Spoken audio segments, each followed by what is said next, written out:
কাফেররা করতো কি, কিয়ামতকে নিয়ে রসুলের সঙ্গে ফাজলামা করতো। হবে হবে হ্যাঁ হবে, কি জানি এটা কেমন মনে হচ্ছে।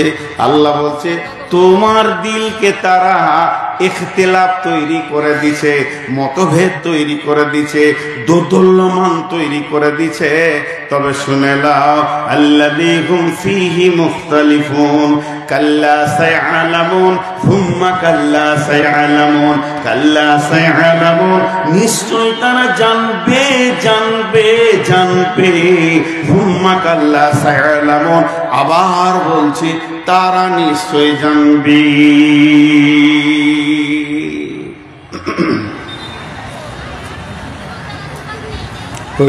তুই গানে গানে চল চল সামনে থেকে যা। বোরখা পরে একবার চলে এসে হুজুরের কাছে, কোন জায়গায় জালসা করছি গো, পর্দা বলে কিছুই নাই, বোরখা পরে লেগেছে বলে ভিড়ে ঢুকে যাবি তুই।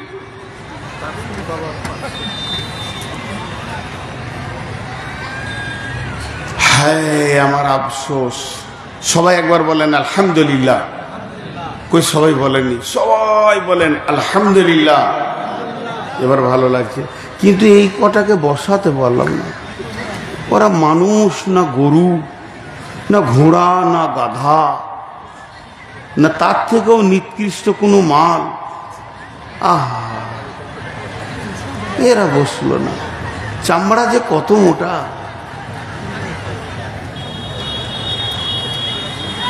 এখানে একটা মজার কথা বলছি শুনেন। আল্লাহ তাবারাক ওয়া তাআলা বলছেন, রাসূলুল্লাহ সাল্লাল্লাহু আলাইহি ওয়াসাল্লাম বলছেন হাদিসের মধ্যে, যা হিবর ফাসাআলা রাসূলুল্লাহ সাল্লাল্লাহু আলাইহি ওয়াসাল্লাম।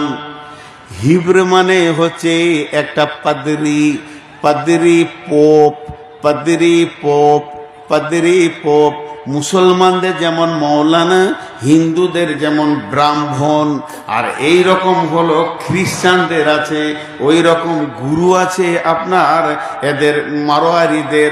তেমনি যারা ইহুদি আর নাসারা, তাদের আলেমকে পোপ বলে, পাদ্রী বলে। সব থেকে বড় আলেমকে পোপ বলে। আমাদের যেমন বড় আলেমকে সম্মানের সঙ্গে ডাকে শেখ। শেখ, শেখ মানে বড় আলেম, শেখ মানে বৃদ্ধ, বয়োবৃদ্ধ, জ্ঞানে বয়োবৃদ্ধ। ওরা বড় আলেমকে পাপায়ে আজাম বলে। পাপায়ে আজাম মানে ওই হলো সব থেকে বড় পণ্ডিত। একটা ইংল্যান্ড থেকে পাপায়ে আজাম 2015 কি 16 সালে আপনার কিনা কলকাতায় এসেছিলেন। এরা হলো পোপ। সেই পোপ এসে বিশ্বনবীকে বলছেন, ইয়া মুহাম্মদ সাল্লাল্লাহু আলাইহি ওয়াসাল্লাম। তবে ও তো সাল্লাল্লাহু আলাইহি সাল্লাম বলেনি, এটা আমি বললাম, আমার রাসূলকে ভালোবাসি। আপনারা একবার প্রাণ খুলে জোরে বলবেন। ওই পোপ বলছে, ইয়া মুহাম্মদ সাল্লাল্লাহু আলাইহি ওয়াসাল্লাম, হাল তাদরি হাক্কুল্লাহ কদরুল্লাহ, হাল তাদরি কদরুল্লাহ। ও মুহাম্মদ, তুমি নিজেকে নবী বলে দাবি করছো, তবে কি তুমি আল্লাহর ক্ষমতাটা বলতে পারবি? ওর উদ্দেশ্য কি ছিল এই প্রশ্ন করা? উদ্দেশ্য ছিল ওকে ছোট করে দিব, উত্তর দিতে পারবে না, আমার কাছে ছোট হয়ে যাবে। বিশ্বনবী শুরু করলেন, বিসমিল্লাহির রহমানির রহিম, ওমা কদরুল্লাহ হাক্কা কদরিহি ওয়াল আরদু জামিআন কবদাতুহু ইয়াওমাল কিয়ামাতি ওয়াস সামাওয়াতু মাদবিয়াতুন বিয়ামিনিহি সুবহানাহু ওয়া তাআলা আম্মা ইউশরিকুন। ওয়া নুফিকা ফিস সূরি ফাসাইকা মান ফিস সামাওয়াতি ওয়া মান ফিল আরদি ইল্লা মান শাআল্লাহু থুম্মা নুফিকা ফীহি উখরা ফাইযা হুম কিয়ামুন ইয়ানজুরুন ওয়া আশরাকাতিল আরদু بنور ربها ووضع الكتاب وجيء بالنبيين والشهداء وقضي بينهم بالحق وهم لا يظلمون ওয়া উফিয়াত কুল্লু নাফসিম মা আমিলাত ওয়া হুয়া আ'লামু বিমা ইয়াফআলুন ওয়াসীকাল্লাযীনা কাফারু ইলা জাহান্নামা যুমারা। বিশ্বনবী যখন আয়াতগুলো পড়তে শুরু করেছে, ওর চোখে তো খালি সরষের ফুল দেখছে, মাথা তাঁতা করে ঘুরছে। কি বলছে রে, কি বলছে রে, ভাষা কি রে? আল্লাহ রাসূল বলতে লাগলেন, তোমরা কে আল্লাহর কুদরত জানো, আল্লাহর ক্ষমতা সম্পর্কে কি জানো? সাতবক আসমানকে একটা বলের মতো হাতে ধরবে, সাতবক জমিনকে আর এক হাতে ধরবে, এইভাবে ঝাঁকি মারবে, সারা বিশ্ব মানব বুঝে নেবে আল্লাহর ক্ষমতা কি। নামি এই আল্লাহ এমন, উনি এক একক, কাউকে সঙ্গে নেন না, ওনার কোনো শরীক নাই। ওই আল্লাহ কেমন? আল্লাহর একটা গোলাম আছে, বলবে সুর ফুঁকে দে, বিশ্ব ভূমণ্ডল ভেঙে চুরমার হয়ে যাবে। তারই ভিতরে যাকে ইচ্ছা তাকে বাঁচিয়ে রাখবে, তাকে মারবে না, সে ধ্বংস হবে না।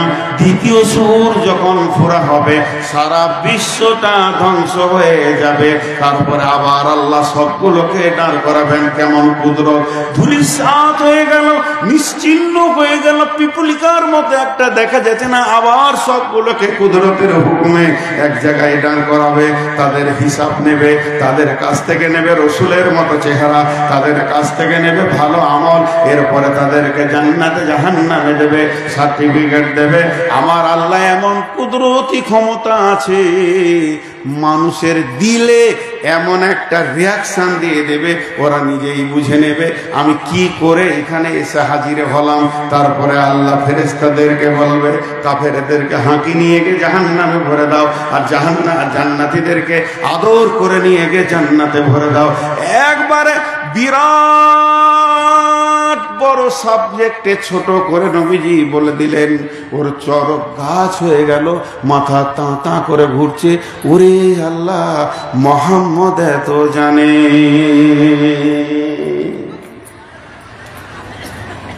জি ভাই,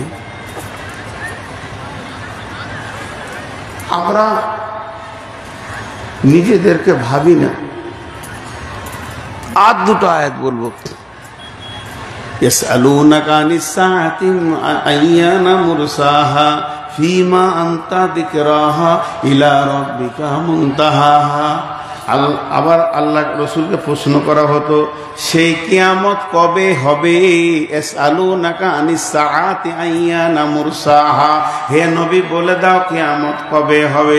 আল্লাহর নবী বলছেন, যে ব্যাপারে তোমরা জিকির করছো এই ব্যাপারটা এইটা নয়, এই ব্যাপারটা আছে ইলা রাব্বিকা মুনতাহাহা। এটা কবে শুরু হবে তো রবের কাছে আছে ডেট, তারিখ, সময় নির্দিষ্ট করা আছে। ইল্লা কান্নাহুম ইয়াউমা ইয়ারাউনাহা লাম ইয়ালবাসু ইল্লা আসিয়াতান আও দুহাহা। এটা যেদিন হবে, তোদেরকে যখন দাঁড় করানো হবে, তোরা কিয়ামতের মাঠে দাঁড়িয়ে বলবি, আমি দুনিয়াতে এক বেলা ছিলাম, কিংবা এক সকাল এক সন্ধ্যা ছিলাম, বেশি দিন আমি দুনিয়া করিনি।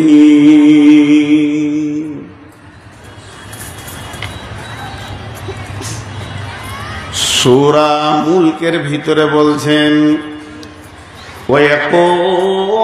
ওয়ায়াকুলুনা মাতা হাযাল ওয়াদু ইন কুনতুম সাদিকিন। কুল ইন্নামাল ইলমু ইনদাল্লাহি ওয়া ইন্নামা আনা নাযীরুম মুবিন। হে নবী, তুমি বলে দাও কিয়ামত কবে হবে। নবীজি বলছেন, না, এটা আমার বলার বিষয় নয়, এ বিষয়টা আল্লাহর কাছে রয়েছে। আমি শুধু তোমাদেরকে ভয় দেখানোর জন্য এসেছি, আমি নির্দিষ্ট কিয়ামতের ডেট নিয়ে তোমাদের কাছে আসিনি। ইন্নামা আনা নাযীরুম মুবিন, নিশ্চয়ই আমি তোমাদেরকে প্রকাশ্য ভয় দেখাবো, যাতে করে তোমরা ভীতু হয়ে যাবে, সেই দিনের জন্য প্রস্তুতি নেবে, মাল রেডি করে রেডি হয়ে যাবে, যেহেতু কিয়ামত হবেই হবে।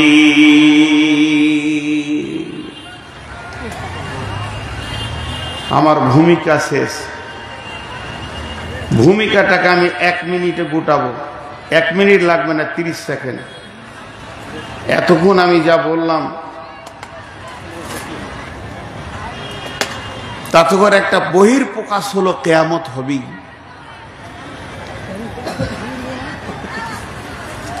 এতক্ষণ আপনাদের সামনে আমি যা বললাম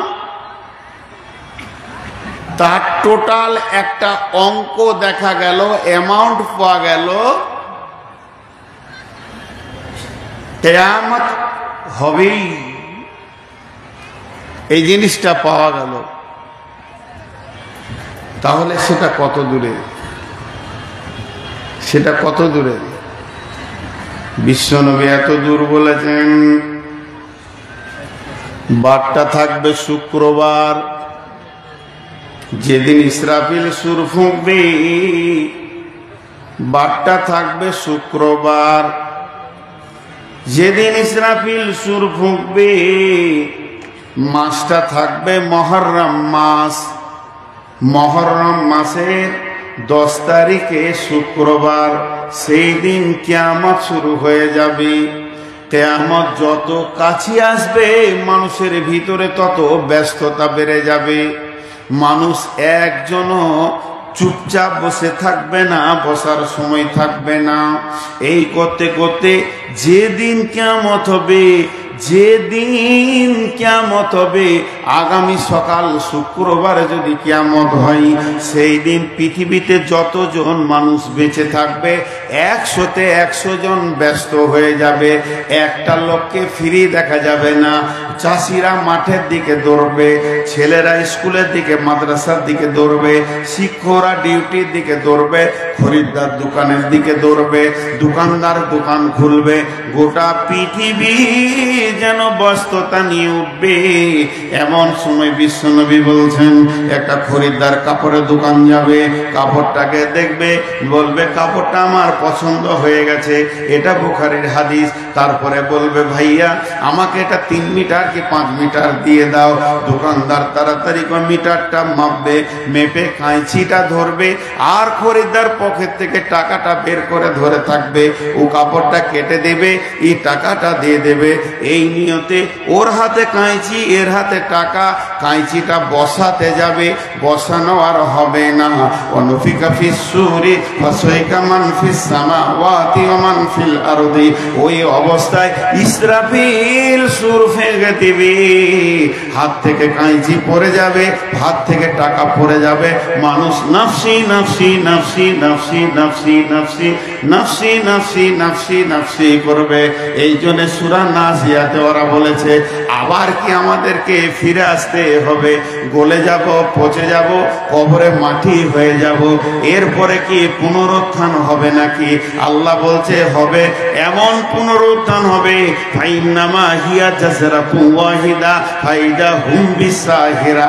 একটা হুঙ্কার মারবো আর তোদেরকে কিয়ামতের ময়দানে দাঁড় করিয়ে দেব। তখন ওইখানে ওরা বলছে, এটা তো সব থেকে নোকসানের কথা। ওয়ান্নাসিয়াতে গারকা ওয়ান্নাসিতাতি নাসতা ওয়াসাবিহাতি সাবহা ওয়াসাবিকাতি সাবকা আল মুদাব্বিরাতি আমরা ইয়াওমা তারজুফুর রাজিফা তাতবাউহার রাদিফা কুলুবু ইয়াওমাইতি ওয়াফিবা আবসারুহা খাসিয়া ইয়াকুলুনা আইন্না লামারদুদুনা ফিল আখিরা আইদা কুন্না ইদামান নাখিরা আইদা কুন্না ইদামান নাখিরা। আল্লাহ তাবারক ওয়া তাআলা বলছেন, ওরাই বলবে গলে পচে যাওয়ার পর কি আবার পুনরুত্থান হবে? কোরআন বলছে হবে, এরা বলছে এটা তো বড় নোকসানের কথা শুনছি। আবার যদি পুনর্বার আমাদের জীবিত হয়ে কিয়ামতে দাঁড়াতে হয়, তো এটা আমার নোকসান ছাড়া এটা লাভ খুঁজে পেছি না।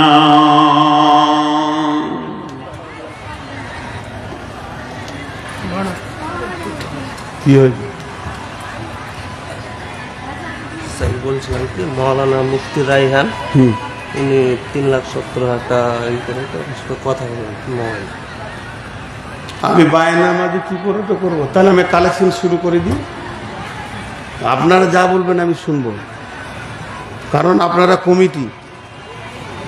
আমি এতটুকু আপনাদের কথার বাইরে যাব না।